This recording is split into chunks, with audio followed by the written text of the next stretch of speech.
ரொம்ப நாள் உங்களுடைய கனவு என்னன்னாங்க இந்த லைடன் தகடை கொண்டு வரணும்.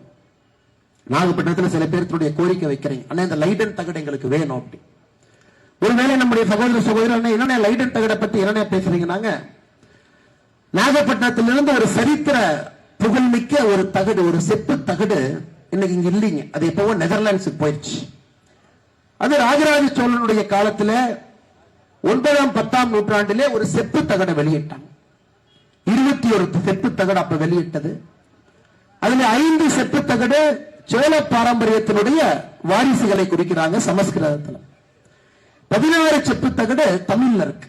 அது என்ன இருக்குன்னாங்க, கடாரம் போய் நம்ம ஆளுக சோழ பேரரசு கடாரம் போய் ஜெயிச்சுட்டு வந்தாங்க.